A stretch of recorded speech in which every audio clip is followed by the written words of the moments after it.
What's up, everybody? This is Glenn and Big Jack back with a NFC East divisional preview. Big Jack, as always, it's a pleasure to have you back. How you doing? Hey man, doing great, man. NFC East. We should just talk about the Cowboys for the next 20 minutes, right? Absolutely not. So NFC East, not too different from the AFC East in terms of, in my opinion, a relatively tough division. I think you got three pretty tough teams, and I think you got one lesser team with the Washington Commanders. Is that fair to say in your mind? I think it's certainly fair to say. I would probably argue that the Commanders and Giants are pretty even in my eyes. Okay. But yeah, I think it's a clear top two. Yep. That's for sure. Yeah, and last year I had two futures I laid. One of them being the, I probably talked about this before. One of them being the Cowboys win total. I bet the under in the But first. I don't know if you remember the first week. hold on, Yep, you no can keep problem. talking. You're good. The first week, the Cowboys looked like absolute dog shit, and Dak got hurt, and I was like cashing my ticket already, basically in my head. And then they went on to go like 14-3 or some shit. Cooper Rush ended up being like the story of the early season, and Yeah, the quarterback controversy. yeah, it was brutal. But anyways, let's maybe do this as we've been doing it. We're talking the longest gambling odds first, which would be the Washington Commanders, and work our way up to the favorites. So that being said, what are some of your early thoughts on the Washington Commanders this season? As you said, odds makers agree with you. The Washington Commanders are, far and away rated as the longest shot in this division. They're plus 1,400 to win it. So they're not really giving them any chance at all. They got Ron Rivera in there. Their biggest storyline of the offseason is kind of new quarterback Sam Howell and bringing in Eric Bieniemy from Kansas City.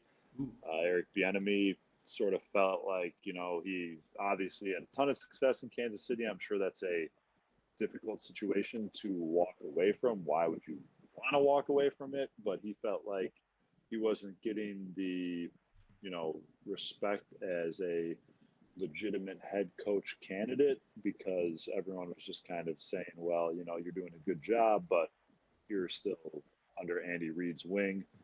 How much of it is really you versus how much of it is Andy Reid. So he took the jump, wanted to try to advance his career, prove that he can do it alone. So I think that that's an interesting storyline to watch.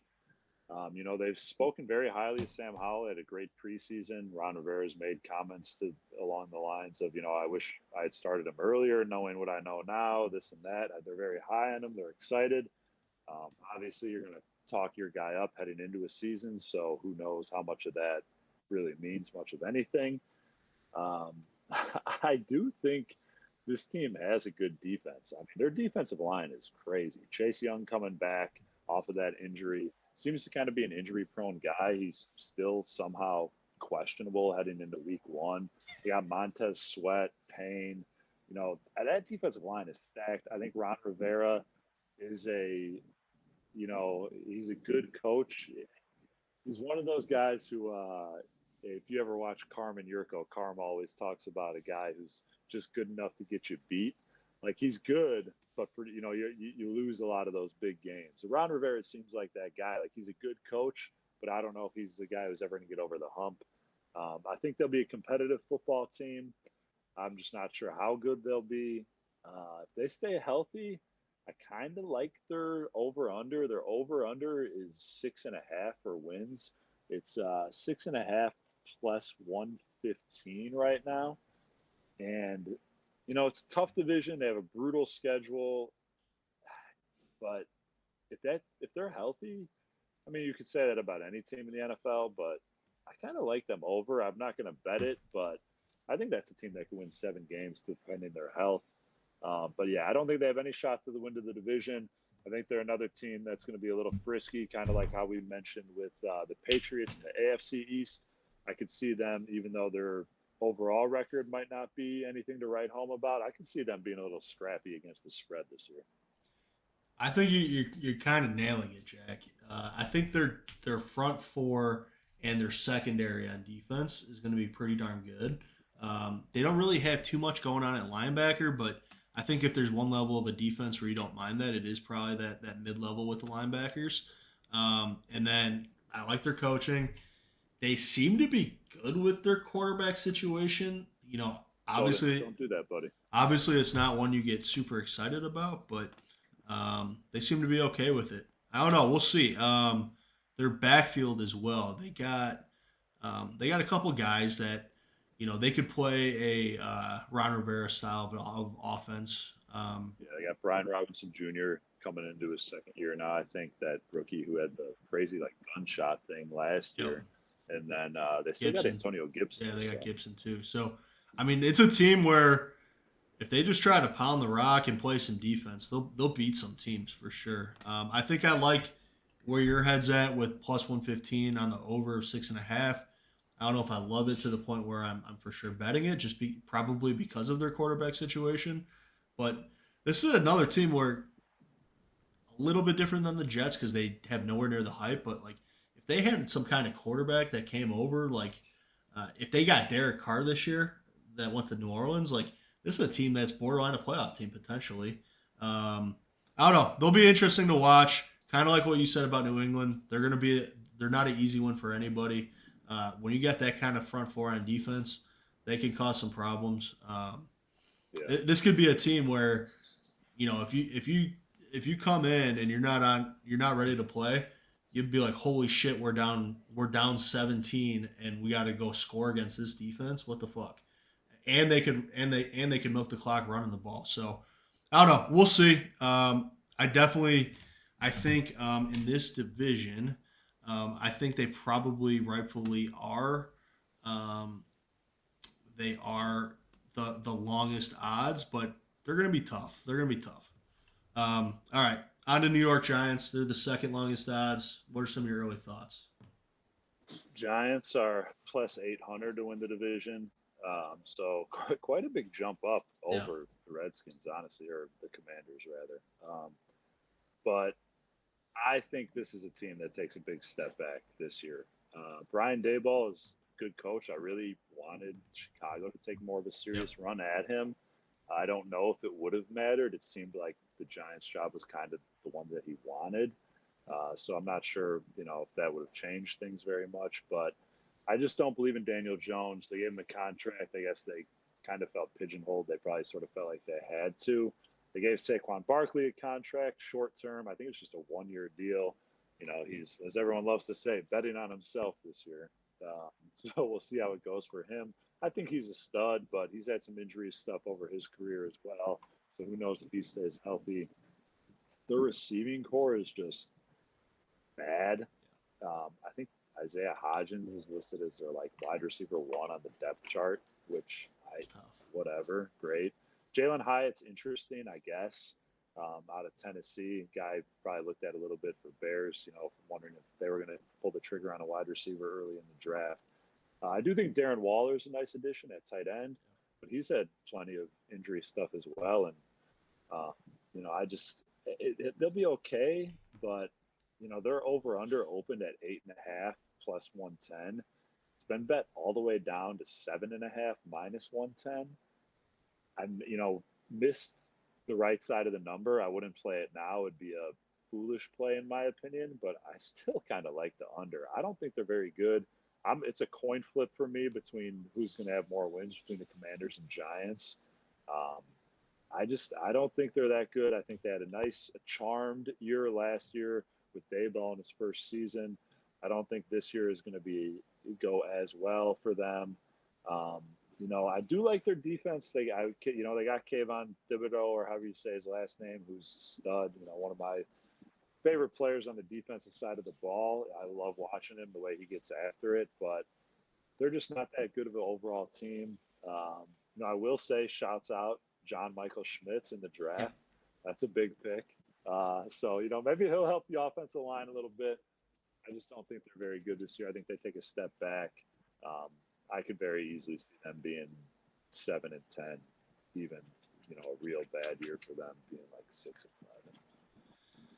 Yeah, it's tough to know what to expect out of the Giants. You noted on Kayvon Thibodeau, but I'm gonna say Dexter Lawrence is sneakily maybe like the best interior defensive lineman in football. You put him, Leonard Williams on the interior. You got Thibodeau on the edge.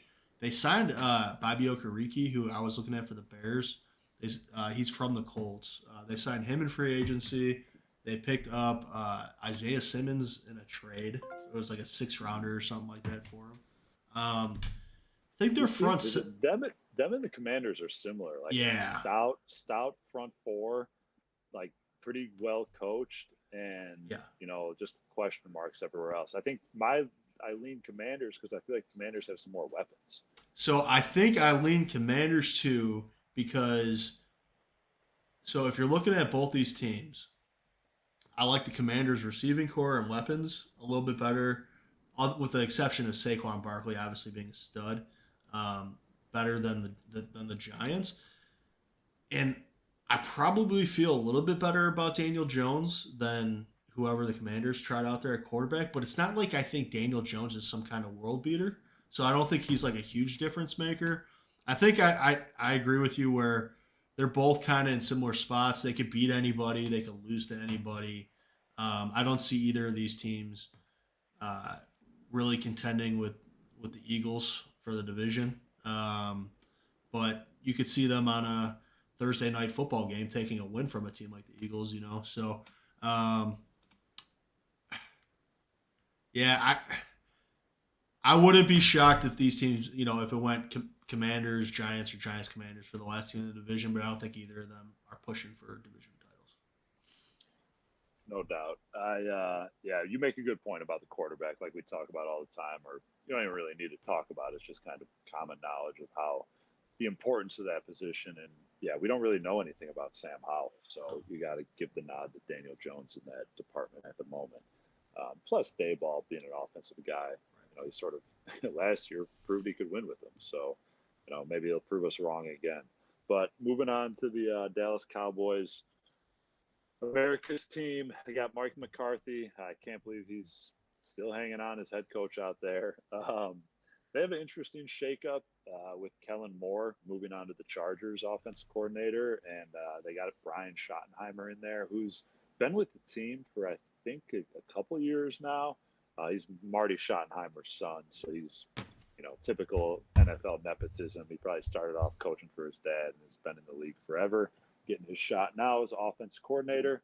Um, I worry if I was a Cowboys fan that you get a guy like Brian Schottenheimer who's younger, maybe not younger. I think he's probably been in the league for a decade or two at this point, but younger in the sense of it's his first offensive coordinator title, if I'm not mistaken. So I could see Mike McCarthy having a little more influence, and obviously that wasn't great at the back end of his time in Green Bay. Um, but we'll see what the offense looks like. I'm sure they'll be a little more conservative.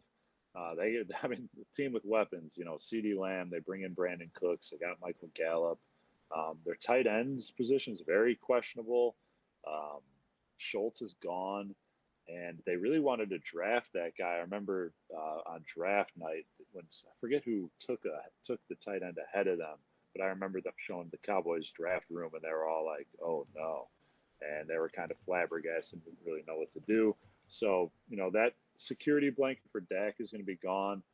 I think it's interesting that they make that trade for Trey Lance. I'm not really sure what that's all about, but I guess if you can give up a fourth round pick for a guy who was drafted third overall just 2 years ago, maybe it's not a bad move. Just seems kind of bizarre. Typical Jerry Jones, though. They're plus 180 to win the division. Obviously, people are high on them. I if anyone else was to win it besides the Eagles, I would certainly go with the Cowboys, but that's just not enough juice for me to see much value in it. Their over under for wins has been bet like crazy. It opened at 9.5 minus 120, and it's all the way up to 10 even, but it's minus 150. So it's taxed them hard if you want to play the over. Um, 10 seems like a good number to me. I think they'll probably be a 10-17, maybe 11-6 if they have a good year. but I don't see them going much over that. Their defense, Quinn has gotten a lot of love. Their defense has sort of been the strong side of the ball, even with all the talent they do have on the other side. But they're just kind of turnover dependent, in my opinion. Maybe I don't have the stats to back it up. Maybe if we dug into it, that wouldn't be the case. I just feel like they're a team who kind of makes a lot of plays, timely plays. I'm not sure how long you can rely on something like that or how sustainable that is. Micah Parsons, arguably, ready to take the crown as best defensive player in the NFL. So that's a massive, massive difference maker. And maybe they do shut teams down and have enough weapons to, get a couple more points than everybody else each week. But I don't love this team because I don't love their head coach, and I don't love their quarterback. Yeah, I don't. Your thoughts are kind of exactly what's going on in my head. They got so many weapons on offense. I do think the loss of Dalton Schultz is going to hurt them a little bit. The tight end that you were alluding to that they wanted that they didn't get in the draft was the kid that Buffalo took, that Dalton Kincaid out of Utah. There you Um, go.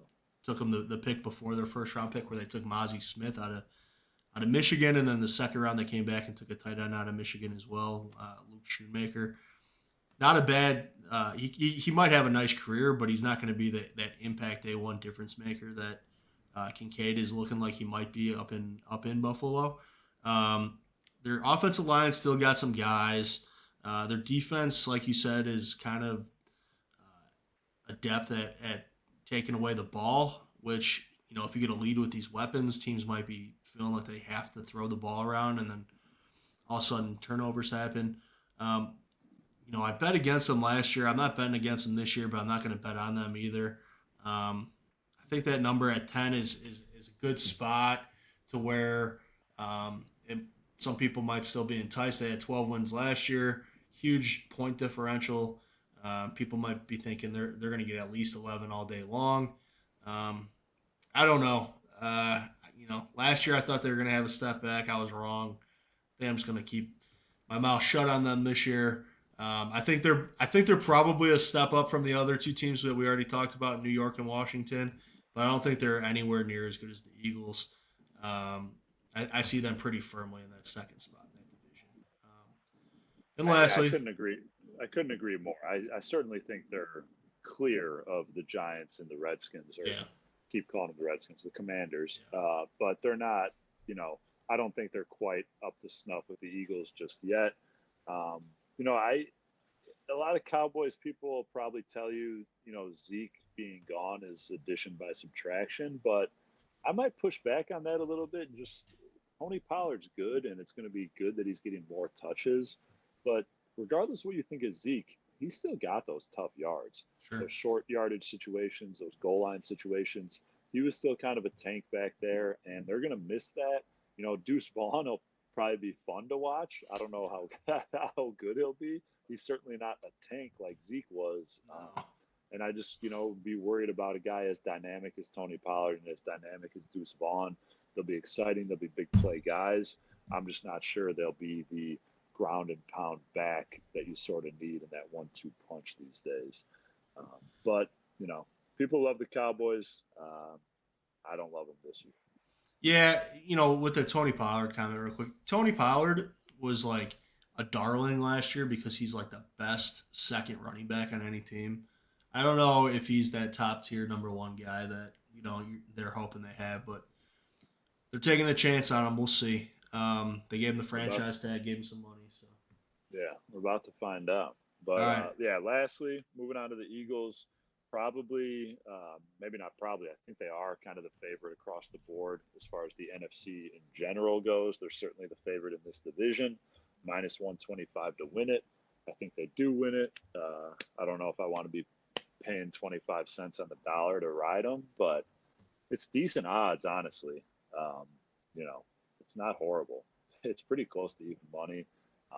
And their over under for wins is 11.5. Opened at 10.5 minus 130. Been bet up to 11.5 plus 105.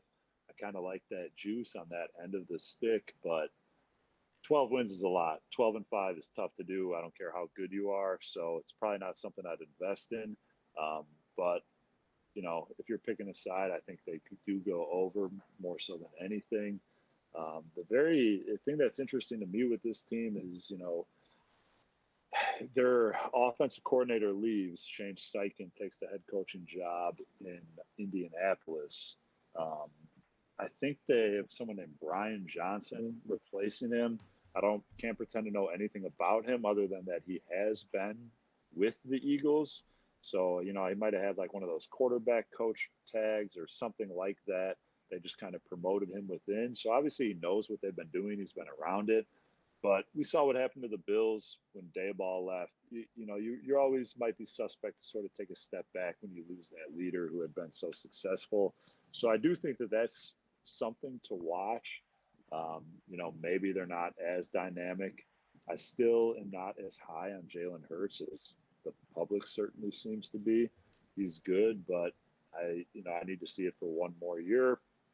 And all that said, this team's just filthy, man. They're stacked everywhere.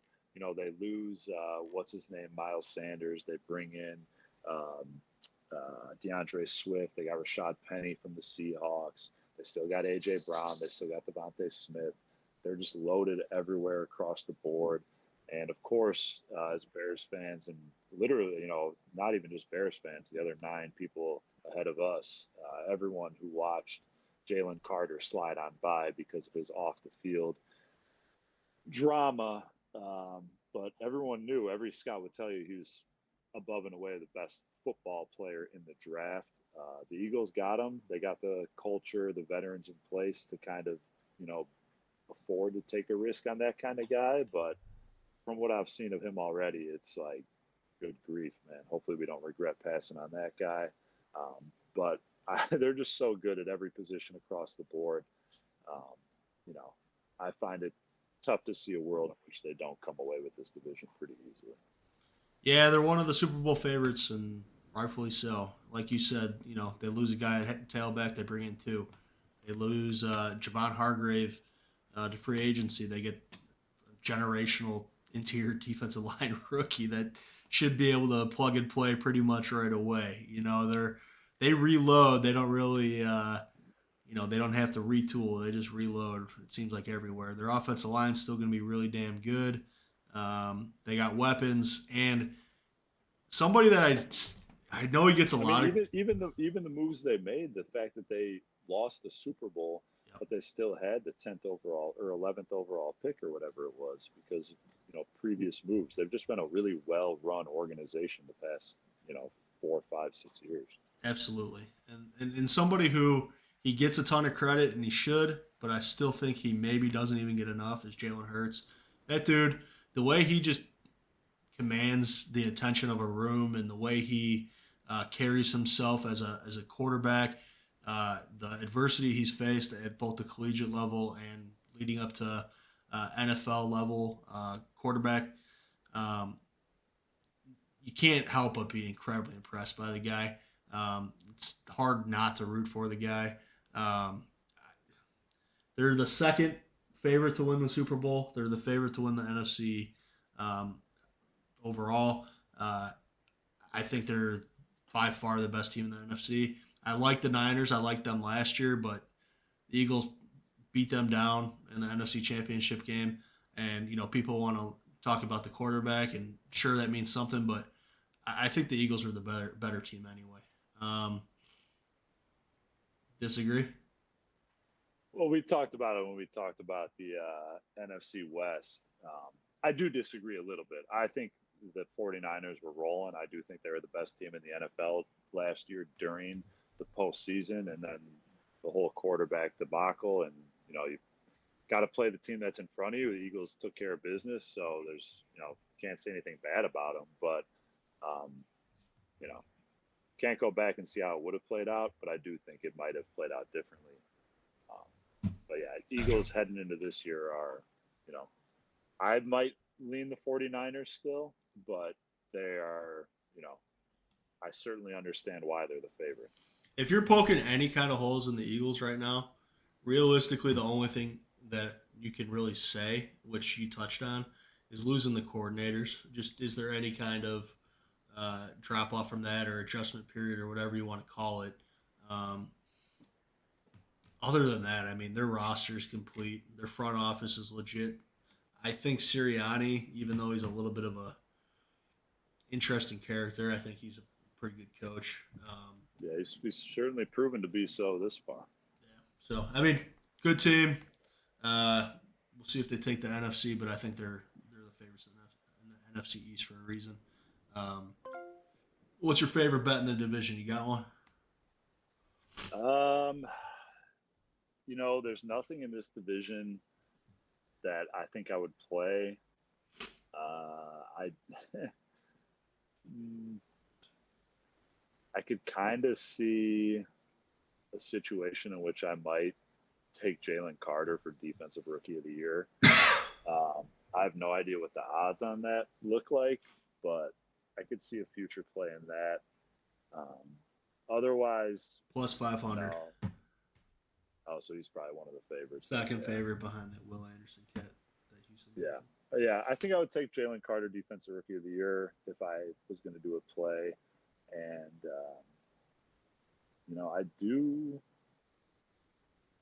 I do like the Washington Commanders over 6.5 wins. I'm not going to be on it, but I think that's a good number. I think they win 7 games.